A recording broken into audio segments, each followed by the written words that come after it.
പുറപ്പാടിൻ്റെ ഒരു പുതിയ എപ്പിസോഡിലേക്ക് എല്ലാ പ്രേക്ഷകരെയും ഞങ്ങൾ സ്നേഹത്തോടെ സ്വാഗതം ചെയ്യുന്നു. ദൈവവചനം സജീവവും ഊർജ്ജസ്വലവുമാണ്. അത് ജീവൻ നൽകുന്നതാണ്. വചനം തന്നെ മനുഷ്യനായി അവതരിച്ചതാണ് ക്രിസ്തു. ആ വിശ്വാസം ഏറ്റുപറയുന്ന, ആ വിശ്വാസത്തെ മുറുകെ പിടിക്കുന്ന, അതിലൂടെ വലിയ അനുഭവങ്ങളിലേക്ക് കടന്നുപോയ അനേകം പേരുടെ ജീവിതാനുഭവങ്ങൾ നമുക്കറിയാം. ഇന്ന് നമ്മൾ പരിചയപ്പെടുന്നത് ദൈവവചനത്തെ 73 പുസ്തകങ്ങളെയും മലയാള ഭാഷയിലേക്ക് പകർത്തി എഴുതിയ ജബലാലി സെയിൻറ്റ് ഫ്രാൻസിസ് കരിസ്മാറ്റിക് ടീമിൻ്റെ നേതൃത്വത്തിൽ നടന്ന മലയാളം കമ്മ്യൂണിറ്റിയുടെ ഒരു വലിയ സംരംഭം തന്നെയാണ്. അനേക സ്ഥലങ്ങളിലും വ്യക്തിത്വങ്ങളും അതുപോലെ തന്നെ ദേവാലയങ്ങളിലെ വിവിധ ശുശ്രൂഷകരും ബൈബിള് പകർത്തി എഴുതിയിട്ടുണ്ട്, പല ഭാഷകളിൽ എഴുതിയിട്ടുണ്ട്. എന്നാൽ ഇവരും അങ്ങനെ എന്തുകൊണ്ട് ചെയ്തു? അവരുടെ ആശയം എന്തായിരുന്നു അവരുടെ അതിനുവേണ്ടിയുള്ള മോട്ടിവേഷൻ? അവരെത്ര നാൾ കൊണ്ട് ഇത് രചിച്ചു? ഇതെല്ലാം നമുക്ക് തീർച്ചയായിട്ടും അവരിൽ നിന്ന് കേൾക്കാം. സ്നേഹത്തോടെ ഈ ടീമിനെ ഞാൻ സ്വാഗതം ചെയ്യുന്നു. സ്വാഗതം. ആദ്യമായി ഞാൻ ആൻറ്റോ ബ്രദറിലേക്ക് വരികയാണ്. ഇങ്ങനെയൊരു സംരംഭം, ബൈബിള് പകർത്തി എഴുതണം, അത് മലയാള ഭാഷയിൽ, നമ്മുടെ സ്വന്തം ലാംഗ്വേജിൽ, നമുക്കറിയാവുന്ന ഭാഷയിൽ. എന്താണ് ഇതിനു വേണ്ടി ഇങ്ങനെ ഒരു ആഗ്രഹം തോന്നാൻ കാരണം എന്താണ്? ആർക്കാണ് ഈ ആഗ്രഹം തോന്നിയത്? നിങ്ങൾ പലരും കൂടിയാണ് ഈ പുസ്തകം എഴുതിയതെന്ന് മനസ്സിലായി. എത്ര പേര് ഇതിൻ്റെ പിന്നിലുണ്ട് ഒന്ന് പറയാമോ? വചനത്തിൻ്റെ ശക്തി നമ്മുടെ ജീവിതത്തിൽ എങ്ങനെ പ്രാവർത്തികമാക്കാമെന്നുള്ളതൊരു എൻ്റെ ഒരു വലിയൊരു ആലോചനയായിരുന്നു. പക്ഷേ ഈ ബൈബിൾ എഴുതണം എന്നുള്ളതിനെക്കുറിച്ചൊരു ആശയം വരാൻ കാരണം എൻ്റെ ജീവിതത്തിൻ്റെ ഒരു വലിയൊരു തകർച്ചയുടെ ഭാഗമായിരുന്നു. കോവിഡ് കാലഘട്ടമായിട്ട് ബന്ധപ്പെട്ടിട്ട് 2022 ജാനുവരിയിൽ ഞാൻ നാട്ടിലേക്ക് പോയി. വെറും 10-15 ദിവസത്തെ ലീവിന് വേണ്ടിയിട്ടാണ് നാട്ടിലേക്ക് ചെന്നത്. പക്ഷേ അബദ്ധവശാൽ കോവിഡുമായി ബന്ധപ്പെട്ട് ഫ്ലൈറ്റ് ബന്ധായി. എനിക്ക് 8 മാസത്തോളം നാട്ടിൽ നിൽക്കേണ്ടതായിട്ട് വന്നു. എൻ്റെ പ്ലാനും കാര്യങ്ങളൊക്കെ ഏറെക്കുറെ വല്ലാത്തൊരു ബുദ്ധിമുട്ടിലേക്കായി. എൻ്റെ കുടുംബജീവിതത്തിനെ വരെ അത് ബാധിച്ചു. കുടുംബജീവിതത്തിനെ വരെ എൻ്റെ തകർച്ച ബാധിച്ചപ്പോൾ എൻ്റെ സമാധാനം നഷ്ടപ്പെട്ടു പോയി. അപ്പോൾ ഞാൻ പറഞ്ഞു, കർത്താവ് ഇനി എന്ത് ചെയ്യണം? ഞാൻ അടുത്തുള്ള കോൺവെൻറ്റിൽ ചെന്നിട്ട് ഒരു പ്രാർത്ഥന സഹായം ഞാൻ അപേക്ഷിച്ചു. അപ്പോൾ അവിടുത്തെ ഒരു സിസ്റ്റർ വന്നിട്ട് എനിക്ക് വേണ്ടി പ്രാർത്ഥിച്ചിട്ട് അവർ പറഞ്ഞു, ബ്രദറിന് വേണ്ടി കർത്താവ് കാണിച്ചു തരുന്നൊരു വചനഭാഗം ഇതാണ്. ജെറേമിയയുടെ പുസ്തകം 32-ാം അധ്യായത്തിൻ്റെ 27-ാമത്തെ വചനമെന്ന് പറഞ്ഞു. പക്ഷെ വചനം ഏതാണെന്ന് ആർക്കും അറിഞ്ഞില്ല. അന്നേരം ഞങ്ങളുടെ കയ്യിൽ ബൈബിൾ ഉണ്ടായിരുന്നില്ല. ഞാൻ വീട്ടിൽ വന്നു, സന്ധ്യയായി വീട്ടിൽ വന്നിട്ട് നോക്കിയപ്പോൾ ആ വചനം ഇപ്രകാരമായിരുന്നു: ഞാൻ സർവ്വമർത്യരുടെയും ദൈവമായ കർത്താവാണല്ലോ, എനിക്ക് അസാധ്യമായിട്ട് എന്തെങ്കിലും ഉണ്ടോ? എനിക്ക് വലിയ സന്തോഷം തോന്നി. വളരെ ശക്തമായ വചനം, എന്നോട് സംസാരിച്ച വചനം. അങ്ങനെ അസാധ്യങ്ങളെ സാധ്യമാക്കുന്ന ഒരു ദൈവം എന്നോട് ഇപ്രകാരം ചോദിക്കുമ്പോൾ ഞാൻ എന്ത് മറുപടി കൊടുക്കാൻ പറ്റും? ഒരു 500 വട്ടം ആവർത്തിച്ച് വായിച്ചു. പക്ഷെ ഒരു ഫലം ഉണ്ടായില്ല എനിക്ക്. വായിക്കുമ്പോൾ ഒരു സന്തോഷം ഉണ്ടെന്നല്ലാണ്ട് അതെൻ്റെ ജീവിതത്തിൽ, ആ വചനത്തിൻ്റെ ശക്തി എൻ്റെ ജീവിതത്തിൽ അനുഭവമായിട്ട് വരുന്നില്ല. അപ്പോൾ എനിക്ക് തോന്നി, വായിച്ചുകൊണ്ട് മാത്രം ആയില്ല. ഞാൻ എന്ത് ചെയ്തു?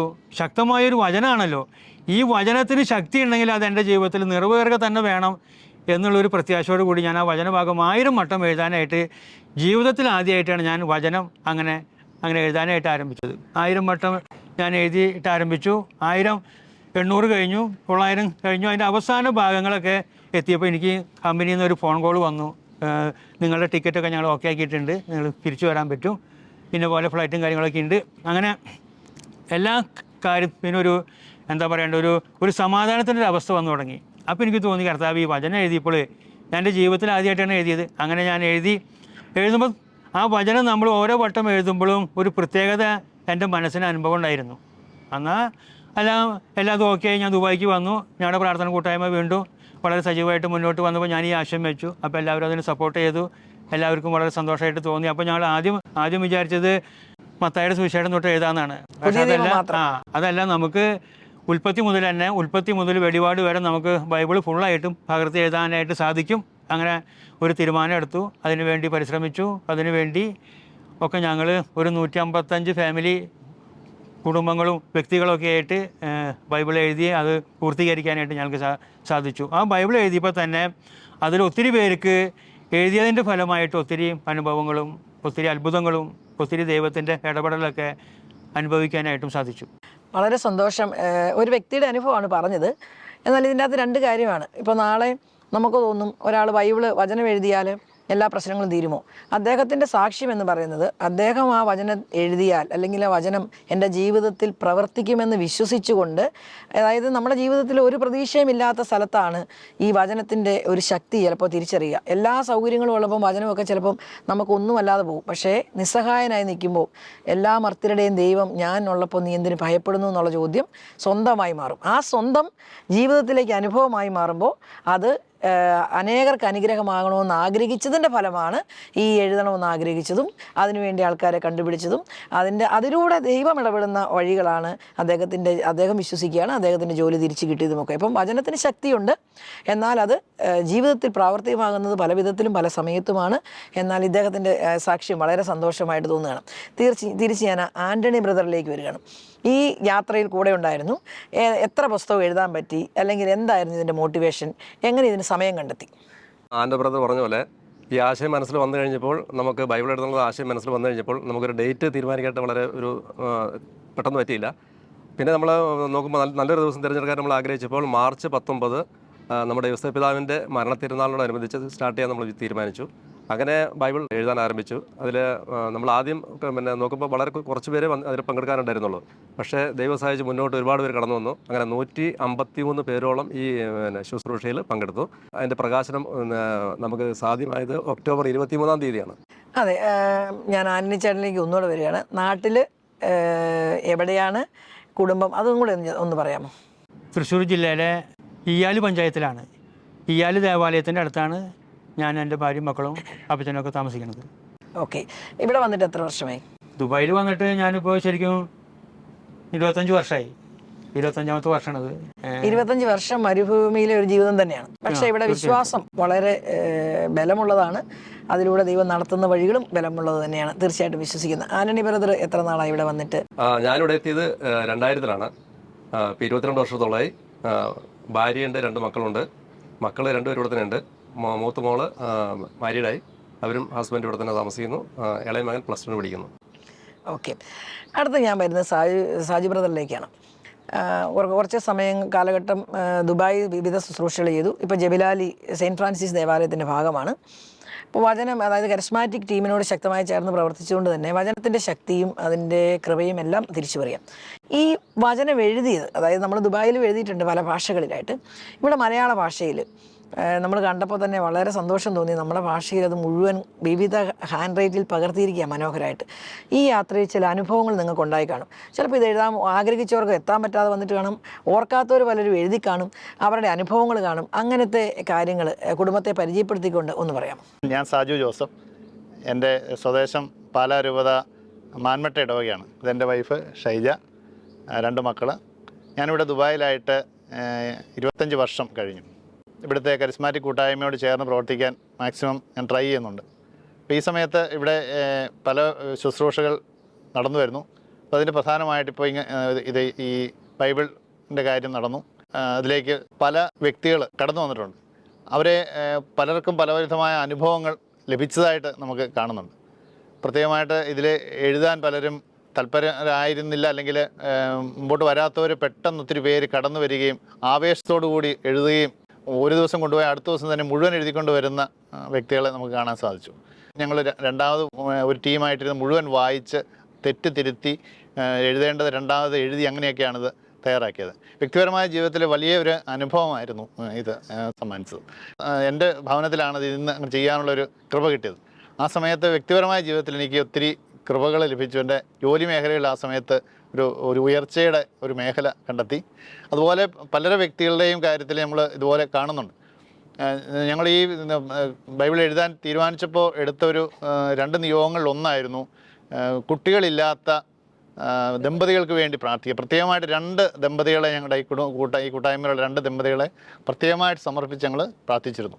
അതിലൊരു അത്ഭുതമെന്ന് പറയട്ടെ, അതിലൊരു ദമ്പതികൾക്ക് ഈ ബൈബിൾ ഞങ്ങൾ പ്രകാശനം ചെയ്യുമ്പോൾ കുട്ടികളായി, ഇരട്ട കുട്ടികളായിട്ട് കുട്ടികളുണ്ടായി എന്ന് പറയുന്ന സന്തോഷം സാക്ഷ്യപ്പെടുത്തുന്നു. വളരെയധികം സന്തോഷമാണത് കേൾക്കാൻ തന്നെ. ആ ദൈവവചനത്തിൻ്റെ ശക്തിയെ അത് ലോകം മുഴുവൻ ഇരിക്കുന്നവർക്കും ഇതൊക്കെ ഒരു പ്രചോദനമാകട്ടെ എന്ന് ഓർക്കുകയാണ്. ഒരിക്കൽ കൂടി ഒരു ക്ലാരിറ്റിക്ക് വേണ്ടി സാധിച്ചാൽ, എത്ര പേര് ഈ രചനയ്ക്കകത്ത് പങ്കെടുത്തു? എത്ര മാസം കൊണ്ടാണ് ഈ രചന പൂർത്തീകരിച്ചത്? ഇൻ റിയാലിറ്റിയിൽ 175 പേരോളം ഇതിൽ രജിസ്റ്റർ ചെയ്തിരുന്നു. പലരും അതിൻ്റെ ഇടയ്ക്ക് നാട്ടിൽ പോയി എഴുതാൻ സാധിച്ചില്ല. അങ്ങനെയൊക്കെ 153 പേരാണ് ഇതിൽ അവരവരുടേതായ ഹാൻഡ് റൈറ്റിങ്ങിൽ മലയാളത്തിൽ ഇത് എഴുതി കംപ്ലീറ്റ് ചെയ്തു.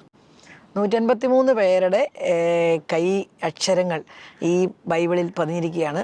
അതിൻ്റെ അകത്ത് എനിക്ക് തോന്നുന്നത് ആ എഴുതിയവർക്കെല്ലാം ഇപ്പോൾ ഇത് കാണുമ്പോൾ ഉണ്ടാകുന്ന ഒരു ആത്മസന്തോഷം അല്ലേ, തീർച്ചയായിട്ടും അതിൻ്റെ ഒരു അനുഭവം തന്നെയാണ്. വചനത്തെ പകർത്തി എഴുതുക എന്ന് പറയുന്നത് ആയിരക്കണക്കിന് വർഷങ്ങൾ കൊണ്ട് ലോകത്തിൻ്റെ പല ഭാഗത്തിരുന്ന് വിവിധ തുറകളിലുള്ളവരാണ് ബൈബിള് എഴുത്തുകാർ. അതെല്ലാം ക്രോഡീകരിക്കുന്നത് ദാവീദ് രാജാവിൻ്റെയൊക്കെ കാലഘട്ടത്തിലാണേലും വർഷങ്ങൾ, അതായത് അതിൻ്റെ അകത്ത് പ്രവാചകന്മാരുണ്ടായിരുന്നു, ആട്ടിടയന്മാരുണ്ടായിരുന്നു, വിദ്യാഭ്യാസം ഉള്ളവരുണ്ട്, വിദ്യാഭ്യാസം ഇല്ലാത്തവരുണ്ട്. അപ്പോൾ പഴയ നിയമം പുതിയ നിയമമായിട്ട് കത്തോലിക്കാ സഭ നമുക്ക് നൽകിയിരിക്കുന്ന 73 പുസ്തകങ്ങളുടെ രചന എന്ന് പറയുന്നത് വർഷങ്ങളുടെയാണ്. അപ്പോൾ അതിനെ ഒന്നിച്ച് ചേർത്ത് മാസങ്ങൾ കൊണ്ട് നമ്മുടെ ഭാഷയിലാക്കിയ ഒരു വലിയ പ്രവർത്തനമാണ് നമ്മുടെ ടീം ചെയ്തത് എന്നുള്ളതാണ് ഏറ്റവും. അടുത്ത എൻ്റെ ചോദ്യം ആൻ്റണി ബ്രദറിനോടാണ്. ആൻ്റണി, ഈ ഇത്രയും പുസ്തകങ്ങൾ, ഇത്രയും അധ്യായങ്ങൾ, ഇതിനൊരു കൃത്യമായ സ്ട്രക്ചർ, ഒരു കൃത്യമായ മെത്തഡോളജി ഉപയോഗിക്കാതെ ഇത് നമുക്ക് എഴുതി അതിനെ പൂർത്തീകരിക്കാൻ പറ്റില്ല. കാരണം അതിന് കൃത്യമായ ഒരു സ്ട്രക്ചർ വേണം. എങ്ങനെയാണ് ഇതിൻ്റെ സ്ട്രക്ചർ തിരിച്ചത്? അത് ആരൊക്കെ ഇതിനെ സഹായിക്കേണ്ടി വന്നു ഒന്ന് പറയാമോ? ഈ ആശയം മനസ്സിൽ വന്നപ്പോൾ നമുക്ക് ഒരുപാട് കൺഫ്യൂഷൻ ഉണ്ടായിരുന്നു. എങ്ങനെ ചെയ്യും, കാരണം ഇത്രയും ചാപ്റ്റർ ഉണ്ട്, അത് എങ്ങനെ ക്രോഡീകരിച്ച് കൊണ്ടുപോകാൻ പറ്റും എന്നുള്ളൊരു കൺഫ്യൂഷൻ വന്നപ്പോൾ നമുക്ക് ഗൂഗിൾ ഫോമിൻ്റെ ഒരു ആശയം മനസ്സിൽ വന്നു. അപ്പോൾ 5 ചാപ്റ്റർ വീതമുള്ള സ്ലോട്ടുകളായിട്ട് നമ്മൾ അതിനെ തിരിച്ചിട്ട് ഗൂഗിൾ ഫോമിലിട്ടു. അപ്പോൾ അതിൽ നമ്മൾ അതിൻ്റെ ഗൂഗിൾ ലിങ്കും നമ്മൾ എല്ലാവർക്കും അയച്ചു കൊടുത്തു, നമ്മുടെ സമൂഹത്തിൽ എല്ലാവർക്കും അയച്ചു കൊടുത്തു. അപ്പോൾ അതിൽ പങ്കെടുക്കുന്ന ആൾക്കാരൊക്കെ ആ ഗൂഗിൾ ഫോം സെലക്ട് ചെയ്തിട്ട് അവർക്ക് ആവശ്യമുള്ള ചാപ്റ്റർ സെലക്ട് ചെയ്തിട്ട് എടുക്കുകയാണ് ചെയ്തത്. അപ്പോൾ അങ്ങനെ അവിടെ ക്ലോസ്ഡ് ആയ അവിടെ ക്ലോസ്ഡ് ആയി, പിന്നെ ആരും കാണുന്നില്ല. ഇല്ല, അവർ ഓരോ സെലക്ട് ചെയ്ത് കഴിഞ്ഞാൽ അത് ക്ലോസ്ഡ് ആയി. പിന്നെ റിമൈനിങ് ചാപ്റ്റേഴ്സ് മാത്രമേ അതിനകത്ത് ഉണ്ടായിരിക്കുകയുള്ളൂ. ഏറ്റവും കൂടുതൽ അധ്യായങ്ങൾ എഴുതിയ ആൾ ആരാണ്? അത് എത്ര അധ്യായം എഴുതി? അതിനെപ്പറ്റി അറിയാമോ? ഇതിൽ ഏറ്റവും കൂടുതൽ അധ്യായം എഴുതാനായിട്ട് മുന്നോട്ട് കടന്നു വന്നത് ലിൻസി ജോസഫാണ്. അപ്പോൾ അദ്ദേഹം, പിന്നെ നമുക്കറിയാം ഒരുപാട് പേര് ഇതിനകത്ത് സെലക്ട് ചെയ്തിട്ടും എഴുതാൻ പറ്റാതെ പോയ ആൾക്കാരുണ്ട്. പല കാരണം കൊണ്ട്, നാട്ടിൽ പോകുമ്പോൾ ലീവിന് പോയതുകൊണ്ടും അങ്ങനെ ജോലിസ്ഥലം മാറിപ്പോയതുകൊണ്ടും പല കാരണം കൊണ്ട് കംപ്ലീറ്റ് ആക്കാൻ പറ്റാത്ത ആൾക്കാർ, സ്ലോട്ട് സെലക്ട് ചെയ്തതിന് ശേഷവും കംപ്ലീറ്റ് ആക്കാൻ പറ്റാത്ത ആൾക്കാരെ, അതെല്ലാം ലിൻസി സഹോദരി വളരെ സന്തോഷത്തോടെ ഏറ്റെടുക്കുകയും അത് പൂർത്തീകരിക്കാനായിട്ട് നമ്മൾ മാക്സിമം സഹകരിക്കുകയും ചെയ്തു. Okay, thank you. അപ്പോൾ നമുക്ക് ലിൻസിയിലേക്ക് വരാം. ലിൻസി നമ്മുടെ കൂടെയുണ്ട്. ലിൻസി സ്വയം ഒന്ന് പരിചയപ്പെടുത്തുകയും എത്ര അധ്യായം എഴുതിയെന്ന് പറയുകയും ചെയ്യണേ. ഞാൻ ലിൻസി ജോസഫ്, കണ്ണൂരാണ് വീട്, ഇരിട്ടിയിൽ കല്ലുവയൽ ഇടവക. ദുബായിൽ UAE വന്നിട്ട് 24 വർഷമായി. ജബ്ലാലി പള്ളിയിൽ വരാൻ തുടങ്ങിയിട്ട് 6 വർഷമായുള്ളൂ. അതുവരെ ഷാർജ പള്ളിയിലായിരുന്നു. അപ്പോൾ ഇവിടെ ആദ്യം വന്നപ്പോൾ തൊട്ട് ഇവിടുത്തെ ഒരു കൂട്ടായ്മ എനിക്ക് എന്തോ പെട്ടെന്ന് വല്ലാണ്ട് ആകർഷിച്ചു. ഫസ്റ്റ് ഡേ വന്ന ദിവസം തന്നെ, മാസം കഴിഞ്ഞ് ഇറങ്ങിയപ്പോൾ തന്നെ ഒരുപാട് പേര് വന്ന് പരിചയപ്പെട്ടു. അതൊരു ഭയങ്കര അനുഭവമായിരുന്നു. അതിനുശേഷം ഇങ്ങനെ പള്ളിയിൽ വന്നു, കരിസ്മാറ്റിക് കൂട്ടായ്മയുടെ പ്രയറിലും ധ്യാനങ്ങൾക്കൊക്കെ പങ്കെടുക്കുന്നുണ്ട്.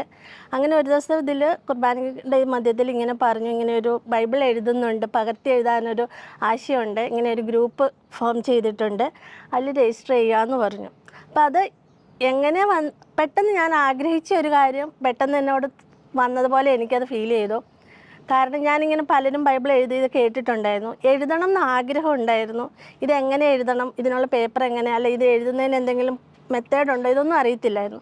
ഒരാഗ്രഹം ഉണ്ടായിരുന്നു എനിക്കും എഴുതിയാൽ കൊള്ളാമെന്ന്.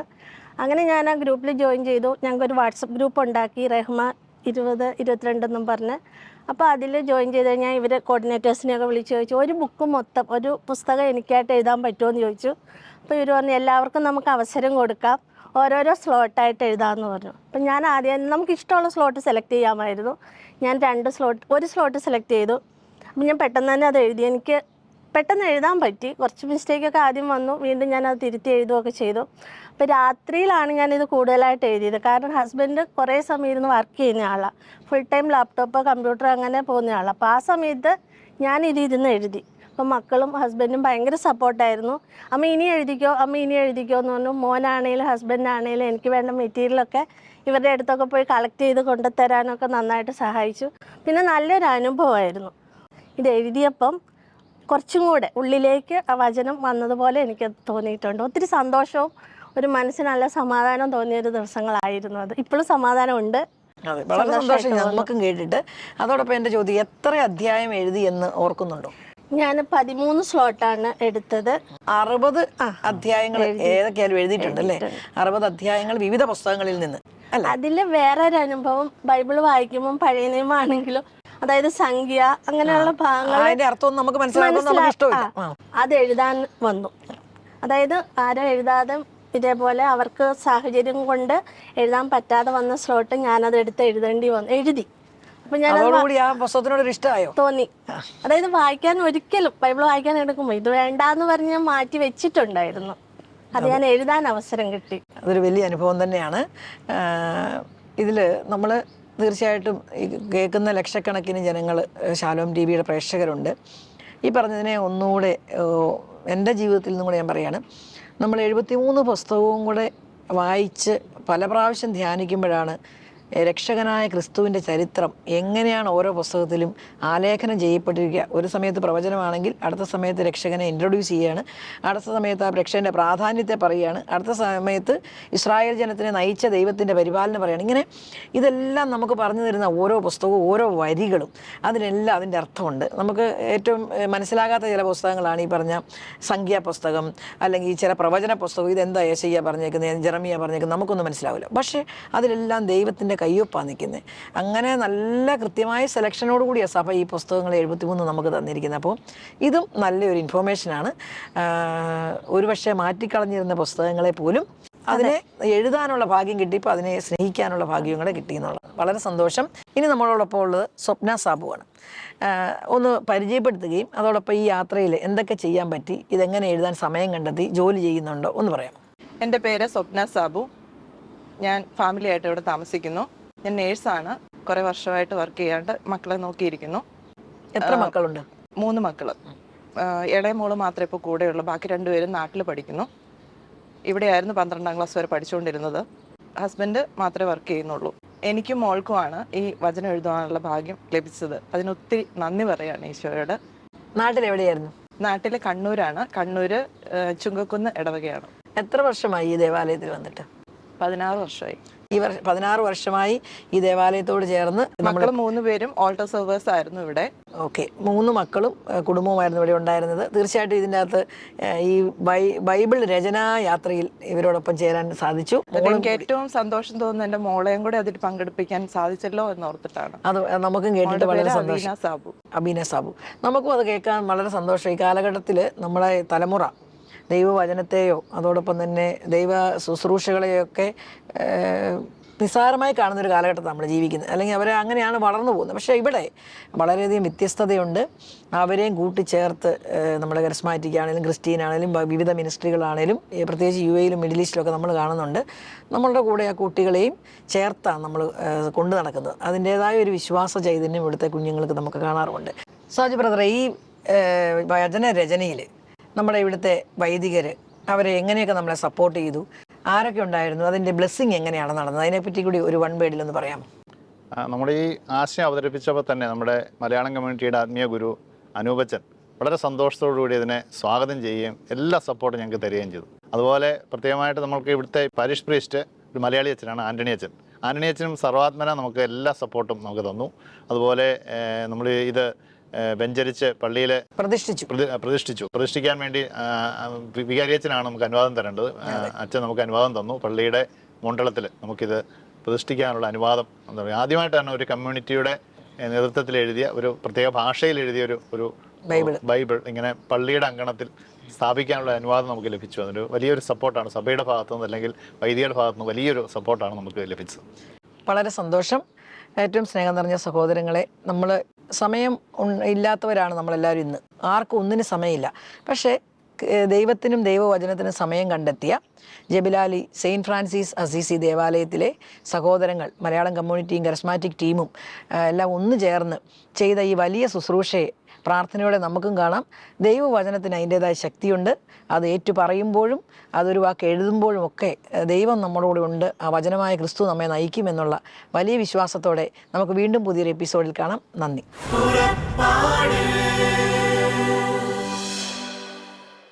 ഈ പ്രോഗ്രാമിനെ കുറിച്ചുള്ള നിങ്ങളുടെ വിലയേറിയ അഭിപ്രായങ്ങളും നിർദ്ദേശങ്ങളും ഇമെയിലിലൂടെ ഞങ്ങളെ അറിയിക്കുക. purapada.uae@gmail.com.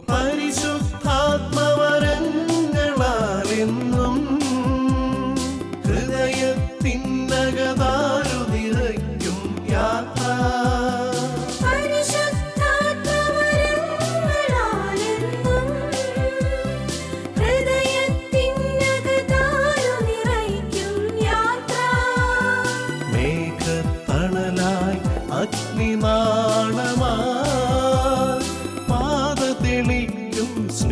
സ്നേഹത്തിൻ പുതുയാത്ര